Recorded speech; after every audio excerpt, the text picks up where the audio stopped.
This isn't something I would normally do, but I need to try.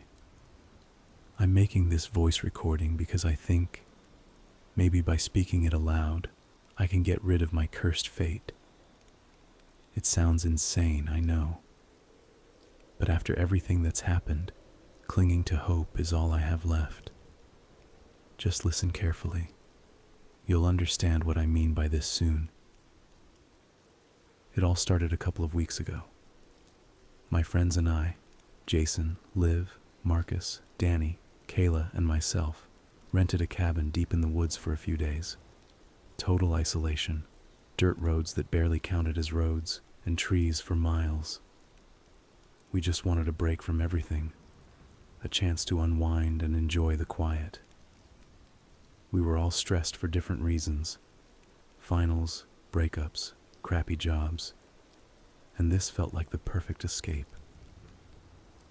The cabin itself was a little rundown, but it had charm.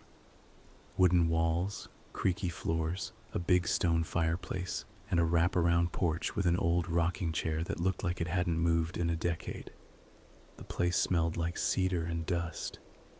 It sat at the edge of a clearing, surrounded by trees so tall and dense they felt like walls. It was peaceful in that eerie, quiet way where every sound stands out, like the place was holding its breath. The first night was chill.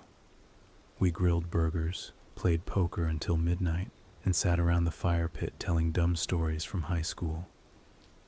Jason told this ridiculous ghost story about a girl who haunted mirrors, and Marcus kept pretending to see her behind people just to freak us out. Kayla roasted marshmallows until they caught fire and chased Danny around with one, threatening to brand him. We stayed up too late and crashed hard. The next morning, things got weird. Jason was the first one up. He was always an early riser, even on vacation. Around 8 a.m., I heard him in the kitchen making coffee. A few minutes later, he called us in, said something weird had shown up in his room. We walked in and he was holding a piece of paper, just a folded plain sheet, no envelope, no fancy handwriting or anything. On the note, it just wrote, "Tag, you're it." In the bottom left corner, it wrote super tiny, 24. He looked amused but a little unsettled. "Okay, which one of you is trying to start some Blair Witch nonsense?" he asked. We all denied it. Marcus even got defensive, which only made him sound more guilty, but he swore it wasn't him. Danny rolled his eyes. "Seriously? It's probably just some leftover crap from the last people who stayed here. Airbnb horror starter pack." Kayla snorted. "Or maybe Jason's finally losing it." We all had a laugh. Jason shrugged it off, folded the note, and slipped it into his hoodie pocket. That was that. Or so we thought. The rest of the day was normal. We went down to the lake, drank a little, had a floating speaker blasting old pop punk, and tried to outdo each other's cannonballs off the dock. Liv read a book in the sun and roasted us all for acting like children. Later we made sandwiches and sat on the porch watching the sunset fade into a night sky, so dark and star-filled it almost didn't look real. That night we made s'mores, watched some old slasher movie on DVD, and crashed. The next morning, everything changed. I woke up to silence. Not the usual kind, but an unsettling stillness. No footsteps, no coffee brewing, no Jason humming some awful pop song. Just nothing. I wasn't the only one who noticed. Liv and Marcus were already in the hallway whispering. Kayla looked half-dressed, rubbing sleep from her eyes. Danny was frowning at his phone like it might give him answers. We all felt it. Something was off. "Did Jason go for a walk or something?" Liv asked. doubt it," Marcus muttered. "His shoes are still by the door," Kayla added, "and his hoodie is hanging on the chair in the living room, the one with the note." We all looked at each other, then slowly made our way to Jason's room. The door was closed. I knocked. No answer. "Jason," I called out. Still nothing. I reached for the knob and turned it.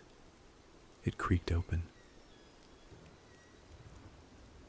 What we saw inside stopped us cold.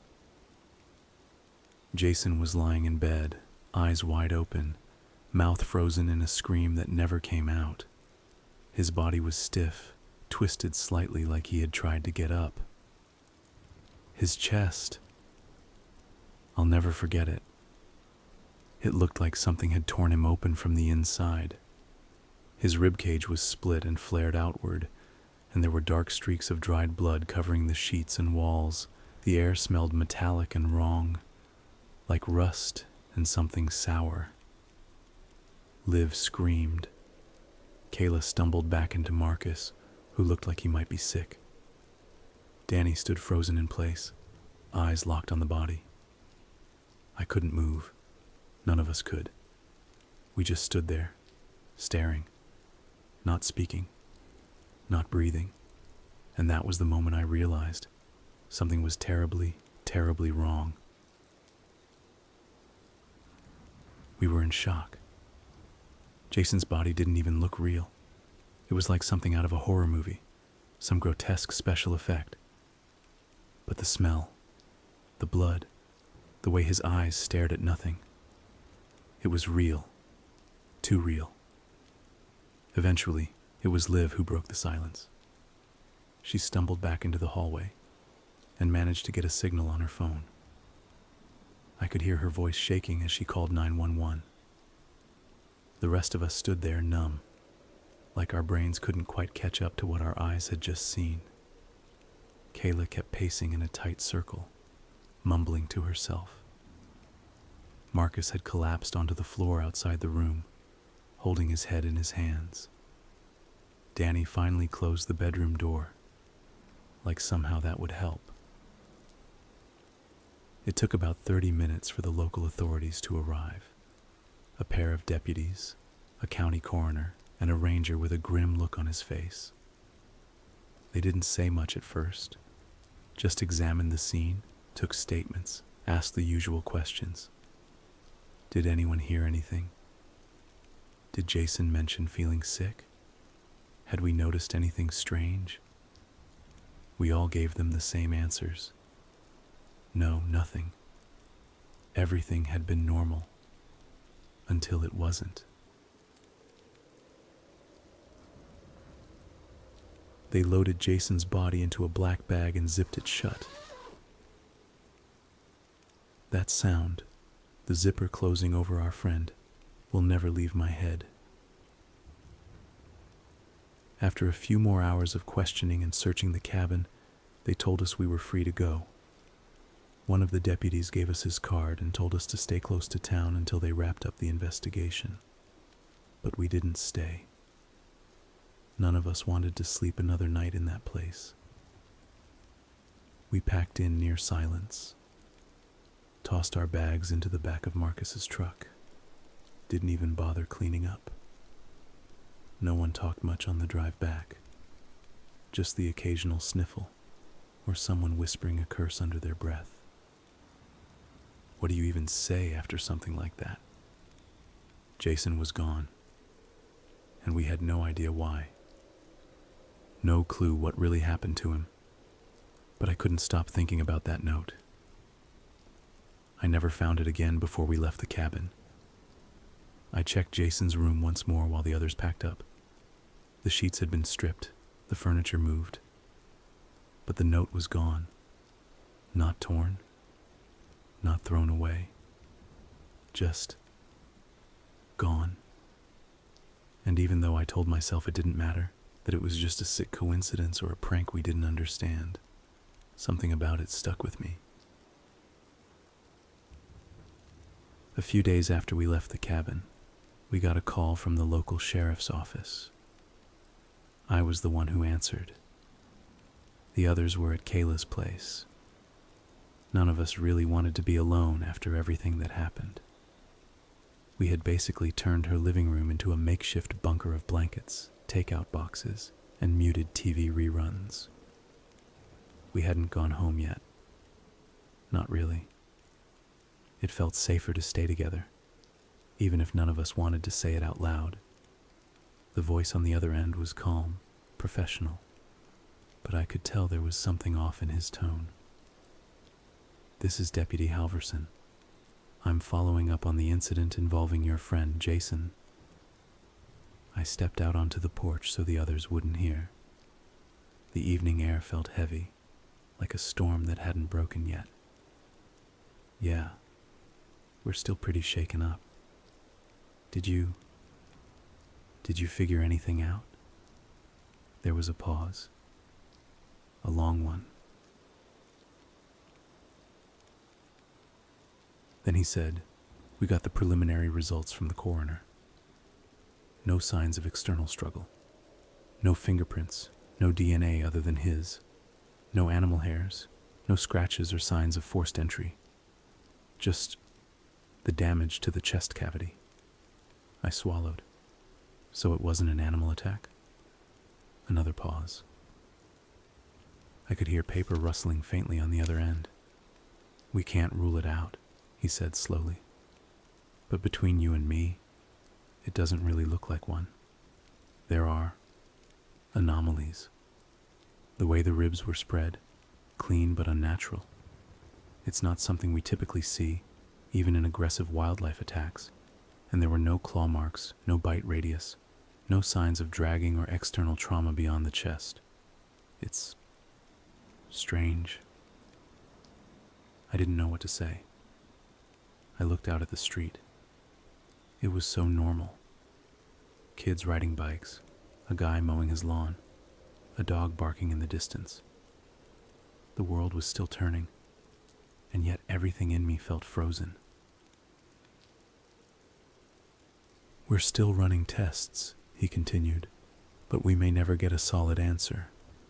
Sometimes these things happen and we just don't know why. I'm sorry." I nodded even though he couldn't see it. "Thanks for letting me know. We'll be in touch if anything else comes up. And if you or your friends remember anything at all, don't hesitate to call." I thanked him again and hung up. When I walked back inside, the room was quiet. Too quiet. The TV was playing some old black and white sitcom, the laugh track echoing awkwardly against the stillness. Liv was hugging her knees to her chest, eyes locked on the screen, but not watching. Marcus had barely touched his food and was sitting motionless, fork still in his hand. Danny stood by the window, arms crossed. Kayla met my eyes first. "Well?" she asked, her voice barely more than a whisper. I shook my head. "They don't know. No fingerprints. No sign of anyone else. They said it might have been an animal, but even that doesn't make sense. The damage was too precise. Too clean." "So we're just supposed to accept that he exploded?" Danny snapped, turning toward us. "Like, oops, must have been a bear? What kind of bear does surgery before it kills you?" "Danny," Liv started, but he waved her off and stormed into the kitchen. The rest of us sat in silence for a while. You could feel it in the air. Tension, fear, confusion. A low, constant pressure that never really left. Marcus finally broke the quiet. What if it wasn't a bear? Or a person? What if it was something else? "Like what?"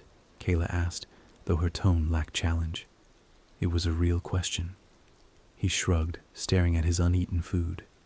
"I don't know, just something else. Something we don't have a name for." No one argued. We just sat there, letting that idea settle over us like dust. Something happened to Jason, and we still had no idea what it really was.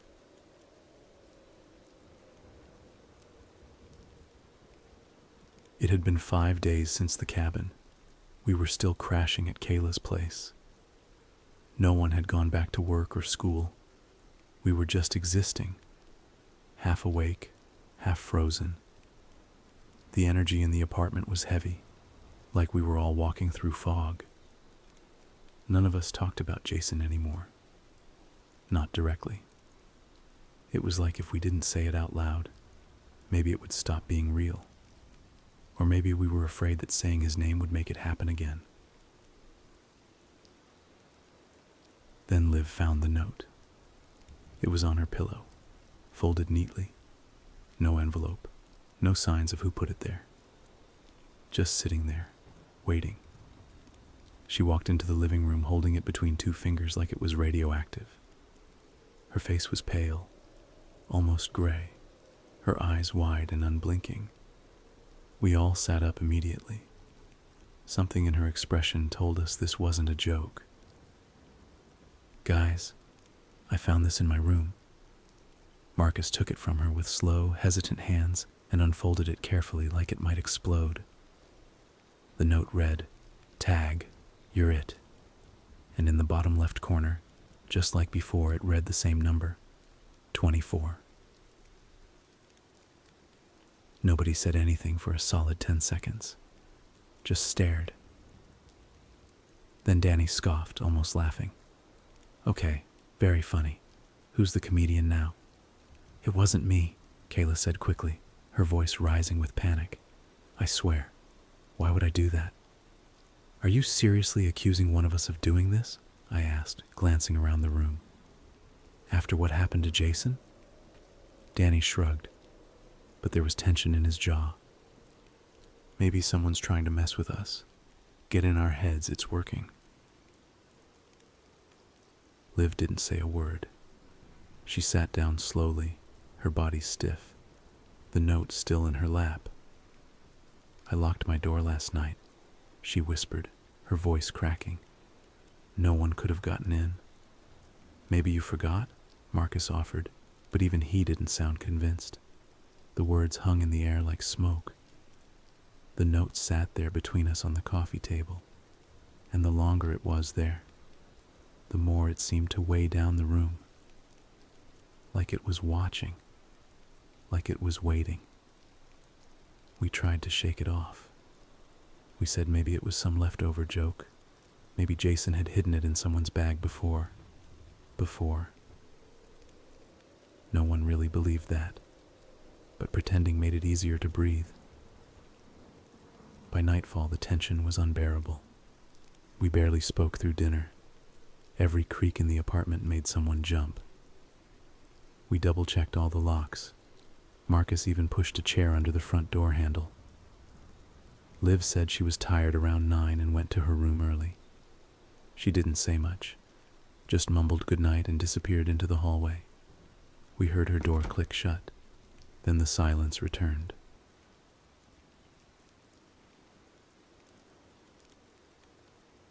No one else slept much that night.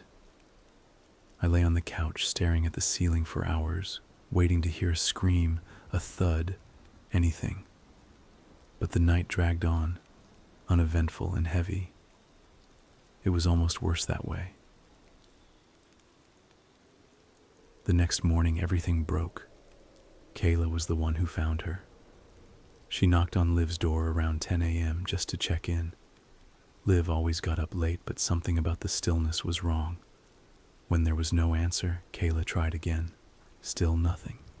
She opened the door and screamed. We all ran.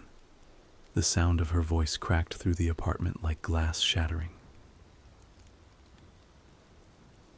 Liv was lying on the floor next to her bed, her body twisted slightly as if she had fallen trying to stand. Blood pooled beneath her, soaked into the carpet. Her throat had been cut, clean and deep. The wound was almost too precise. Her eyes were wide open, just like Jason's, frozen in shock, staring at nothing. Her mouth hung open like she had been trying to scream. Kayla collapsed to her knees.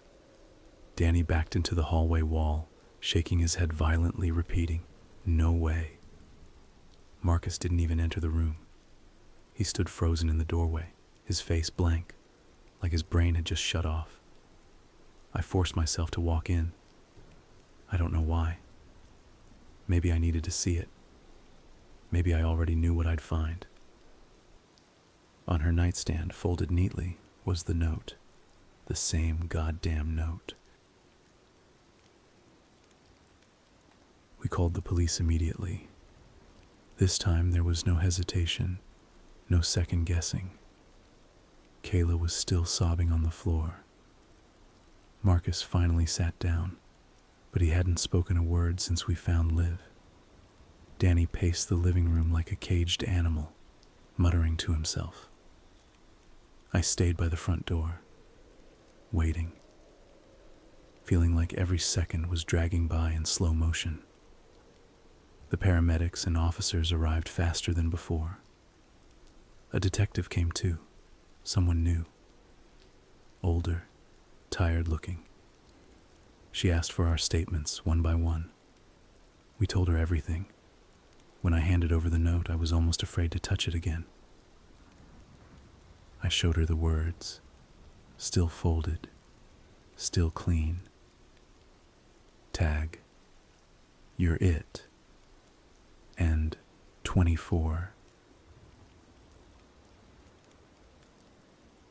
She put it into an evidence bag, and I asked her to tell me if they found anything. She nodded but didn't say much. Hours passed. When she came back into the room, her face was unreadable, professional. But behind her eyes, I could see something else. Confusion, maybe fear. "We ran the usual tests," she said. "There are no fingerprints on the note, no fibers, no skin cells. It's like it was never touched." I blinked. "That's not possible. Liv held it. We all did." "I know," she said quietly. "But forensics didn't pick up anything. Nothing on the paper, nothing unusual in the room, no sign of forced entry, no signs of a struggle." "And Liv?" Marcus asked, his voice hoarse. She hesitated, then shook her head. No defensive wounds, no sign she tried to fight back. The cut was deep and clean, single stroke. If she screamed, no one heard her. Her body showed no evidence of restraint. "So what then?" Danny snapped. "She just laid down and let it happen?" "We don't know," the detective said. "But the expression on her face, it's the same one we saw on your friend Jason." She looked terrified. We sat in silence. That word again, terrified. It hung in the air like smoke. We were running out of explanations, running out of theories, running out of time. None of us slept that night. The apartment was quiet except for the occasional creak or wind brushing against the window. We all stayed in the same room, blankets and pillows scattered across the floor, the TV on mute, showing some sitcom that felt 1,000,000 miles away from where we were mentally. No one was watching. We were too deep in our heads. At some point, Marcus broke the silence. He had this distant look in his eyes. "What if the note is choosing us, like picking someone to be it? And if they don't tag someone else within 24 hours, they die?" Danny scoffed. "Tag someone? Like what? Literally go up to someone and touch them? That's insane." "Is it though?" Kayla asked quietly. "Jason got the note. Then Liv and both of them died within 24 hours. The note says tag. You're it. Not you're next. Not run. It's a game." "Then why didn't the number change?" I asked. "The 24 stayed the same for both of them." "Maybe it's not a countdown," Marcus said. Maybe it's a rule, like a limit, a time limit. You have 24 hours to pass it on. If you don't, it kills you. The silence that followed that theory was thick, uncomfortable. No one wanted to say it made sense. Something like that should make absolutely no sense. We all sat there until sunrise. No one moved. No one spoke again. Around noon the next day, it happened. Danny found the note. It was in his jacket pocket, folded neatly. Same handwriting. Same chill-inducing message. Tag, you're it. And a 24. He screamed, loud. Panic echoed through the apartment like an alarm. No way. I didn't touch anything. I didn't do anything, he shouted, tossing the note on the coffee table like it burned him.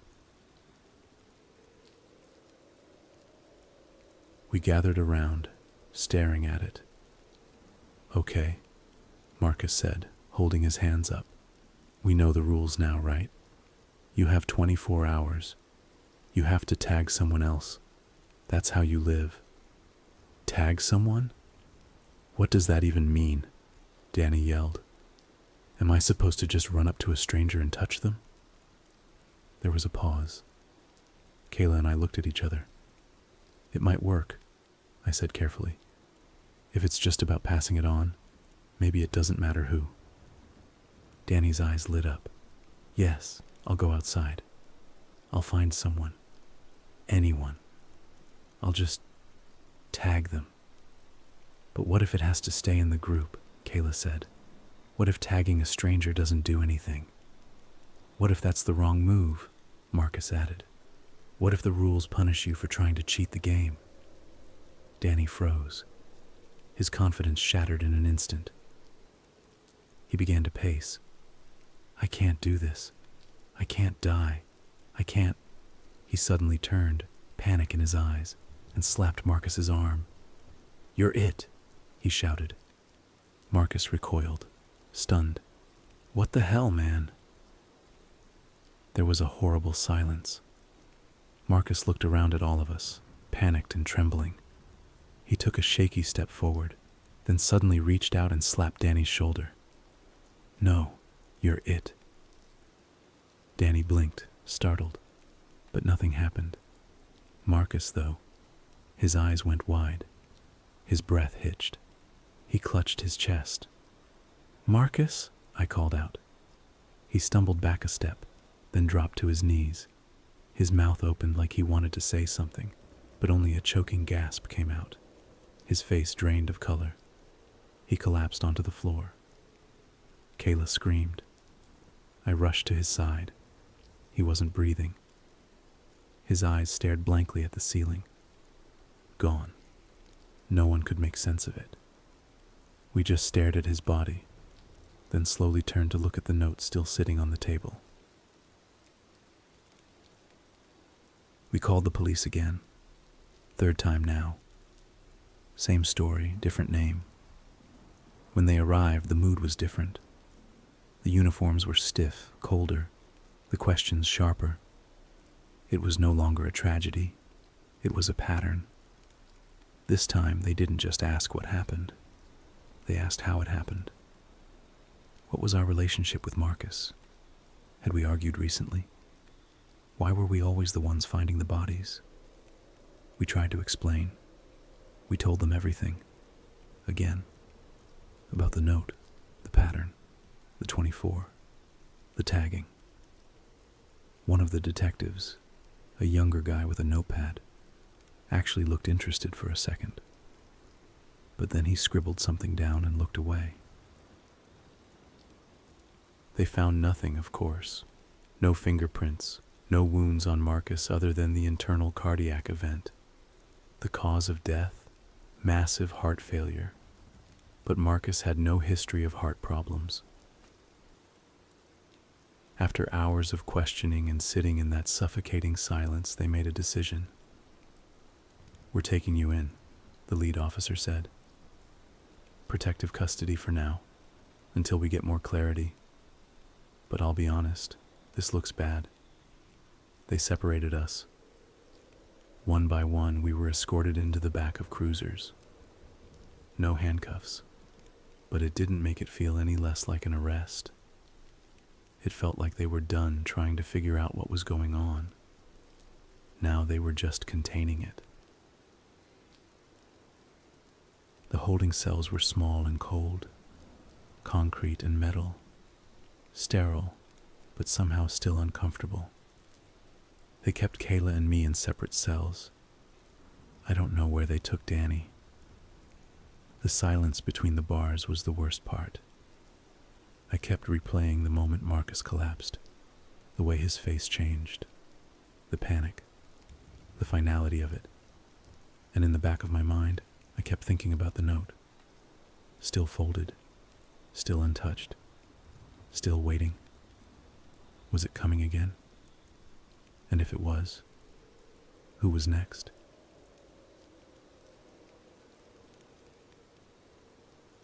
"26 days. That's how long they kept us. No charges, no real updates. Just locked away in that cold, gray station, separated from each other, being fed terrible food and getting asked the same questions over and over. Every time a cop walked by, I half expected to hear them say another body had dropped, that one of us was next. But nothing happened. No more notes, no new deaths, just silence. They brought me in for questioning 4 separate times. Each time the detectives looked more tired, more frustrated. They asked about Marcus again, about the note, about why we kept being at the center of every scene. I told them everything, again and again, but I could see it in their faces. They didn't know what to believe anymore. Or maybe they just didn't want to. Kayla said later that she had a similar experience. Lots of stares, lots of whispers. At one point, she overheard 2 officers arguing about whether we were cursed or just insane. Danny said nothing about his time alone, and we didn't push him. He hadn't been the same since Marcus died. But the weirdest part? The note never came. Day after day, I expected to wake up and find it folded under my pillow, in my shoe, on the wall, somewhere, anywhere, but it never showed. And on the 26th day, they let us go.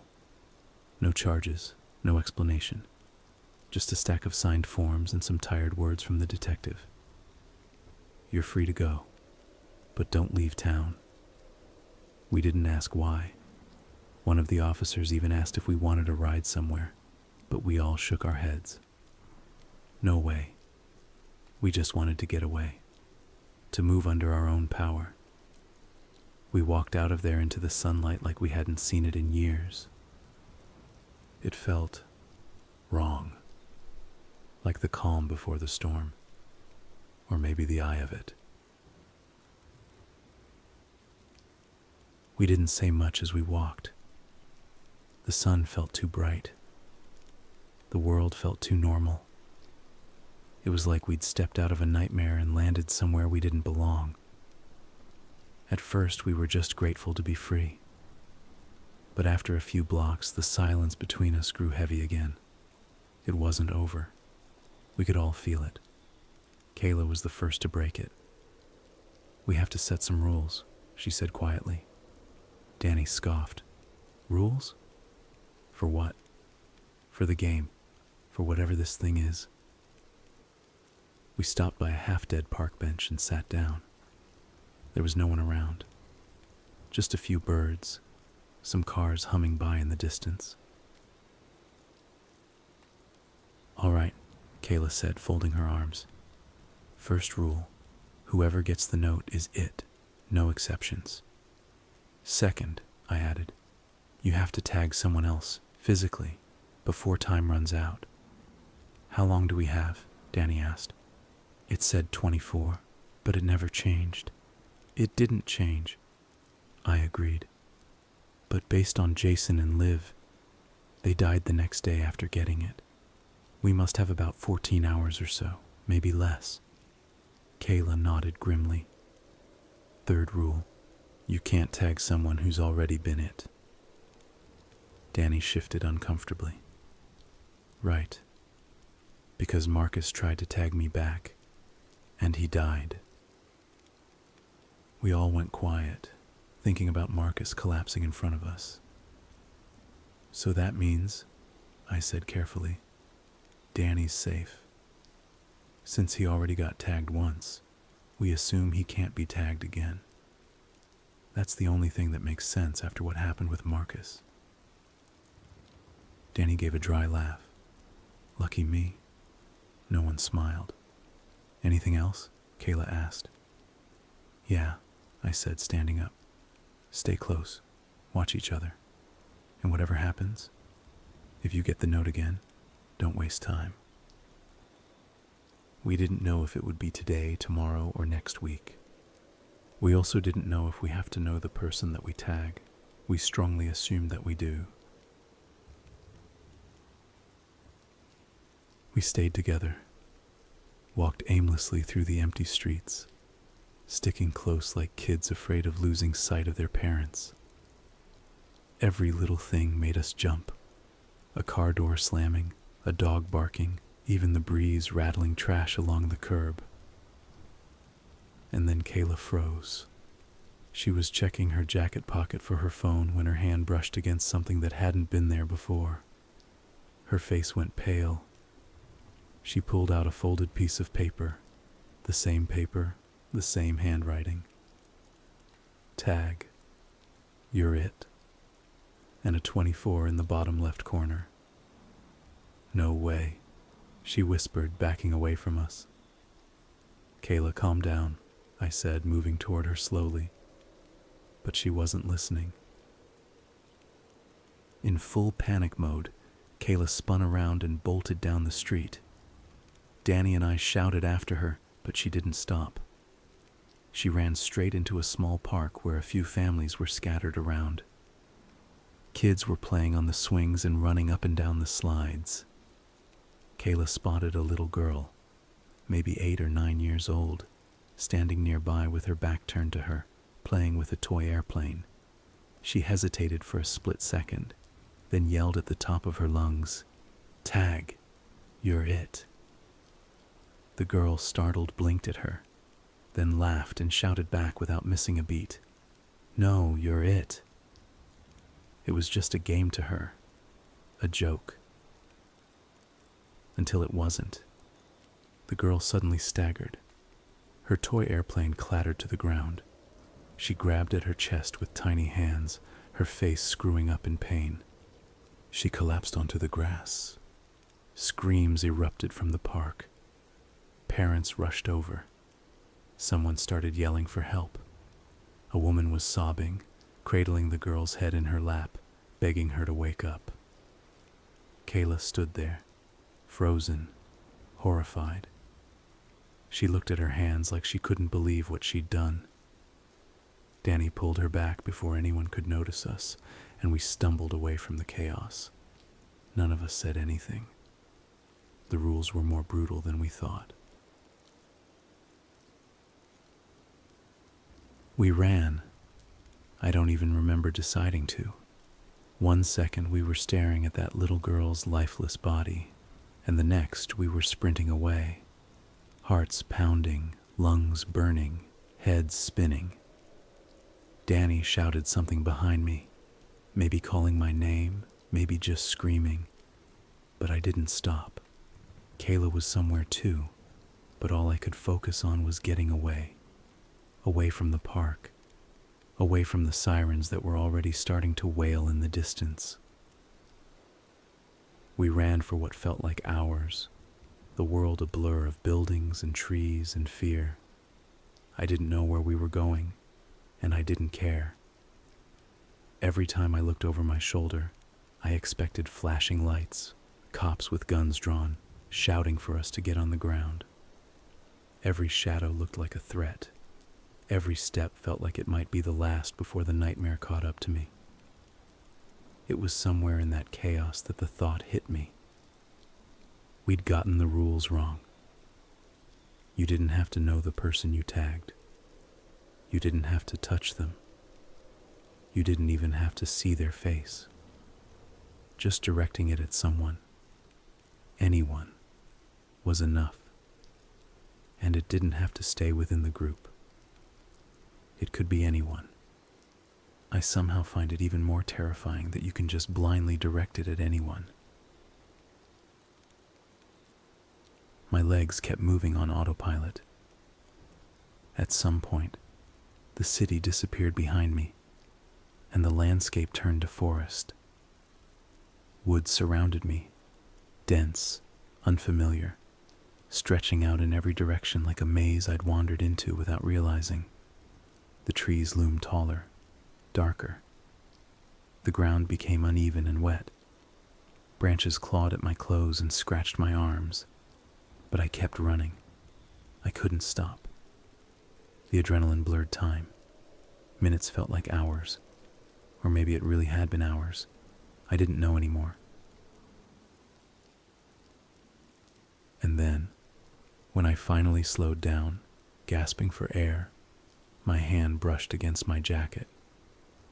I reached into my pocket and found a new note. Tag, you're it. And the same stupid 24 in the bottom left corner. My knees buckled, and I sank to the forest floor, clutching the note, feeling the weight of it crush me from the inside. I didn't know where I was. I didn't know how I'd managed to lose Kayla and Danny in the chaos. 1 minute they were with me, the next they were gone, swallowed up by the city, the night, or maybe something worse. If I knew I would be the next one to get the note, I would have just let myself get caught and passed the curse to a police officer or something. But I couldn't think straight in that moment of panic. Also, I don't know if I could do something like that to someone, especially to someone whose job is to protect other people. And here I am, with the phone in my hand, recording this voice message and sharing it to the internet. I don't know what's going to happen, but my time is finite, and this is my desperate attempt at helping myself. So, if you're listening to this, tag, you're it.